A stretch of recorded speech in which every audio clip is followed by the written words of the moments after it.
స్వాతంత్ర సమరయోధుల త్యాగాలను స్మరించుకుంటూ కులమతాలకు అతీతంగా రాష్ట్ర సర్వతోముఖాభివృద్ధితో ప్రతి ఒక్కరూ భాగస్వాములు కావాలని జిల్లా కలెక్టర్ ఎంఎన్ హరేంద్ర ప్రసాద్ పిలుపునిచ్చారు. శనివారం కాకినాడ కలెక్టరేట్లో 80వ స్వాతంత్ర దినోత్సవ వేడుకలు ఘనంగా జరిగాయి. ఈ సందర్భంగా జిల్లా collector MN Harendra Prasad, joint collector Apoorva Bharat, assistant collector Priya తదితరులతో కలిసి 100 అడుగుల జాతీయ జెండాను ఆవిష్కరించారు.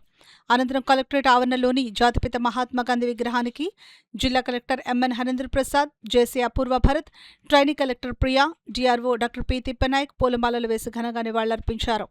అనంతరం కలెక్టర్ కార్యాలయంలో జిల్లా కలెక్టర్ హరేంద్ర ప్రసాద్ జాతీయ జెండాను ఎగురవేశారు. పోలీస్ గౌరవ వందనాన్ని స్వీకరించారు.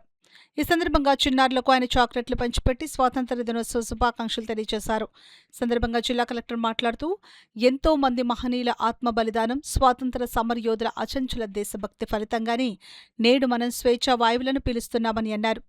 ఆ త్యాగతనులు ఆశయాలను గౌరవించడం మన బాధ్యతని ఆయన తెలిపారు. మనకు లభించిన ఈ స్వాతంత్ర ఫలాలను సద్వినియోగం చేసుకుంటూ జాతిని మరింత ముందుకు తీసుకుని వెళ్లాలని జిల్లా కలెక్టర్ ఆకాంక్షించారు. ఈ కార్యక్రమంలో వివిధ శాఖల జిల్లా స్థాయి అధికారులు, కలెక్టరేట్లోని వివిధ విభాగాల అధిపతులు, సిబ్బంది తదితరులు పాల్గొన్నారు. స్వతంత్రం అనేది కేవలం బ్రిటిష్ వారి నుంచి విముక్తి మాత్రం కాదు. మన రాజ్యాంగం మన కోసం ఒకటి తయారు చేసుకొని ఎంతోమంది చొరవతో, కృషితో ప్రతి ఒక్క సామాన్య పౌరుడికి ఆర్థిక స్వతంత్రం, సమాజ స్వతంత్రం కల్పించే విధంగా మనము మనకై ఒక రాజ్యాంగాన్ని నిర్మాణించుకొని మనము ముందుకు వెళ్తున్నాము. ఈ సందర్భంలో మనము మన కోసం త్యాగాలు చేసిన వారు ప్రతి ఒక్కరిని గుర్తు చేసుకోవాలి.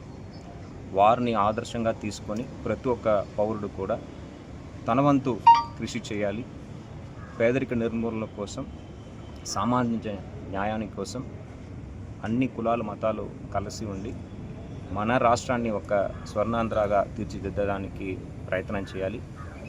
ఏదైతే 15% గ్రోత్ అనేది అనుకుంటున్నామో ఆ సాధనలో భాగంగా గౌరవ ముఖ్యమంత్రి వర్యులు, ఉప ముఖ్యమంత్రి వర్యులు చేస్తున్న ఈ మంచి పనికి మనం కూడా తోడుగా ఉండి రాబోయే సంవత్సరం ఒక మంచి సంవత్సరంగా ప్రతి ఒక్కరికి మేలు జరిగే విధంగా ఉండాలని ఈ సందర్భంగా కోరుతూ మరోమారి అందరూ ప్రజలకి స్వతంత్ర దినోత్సవ శుభాకాంక్షలు తెలియజేస్తూ సెలవు.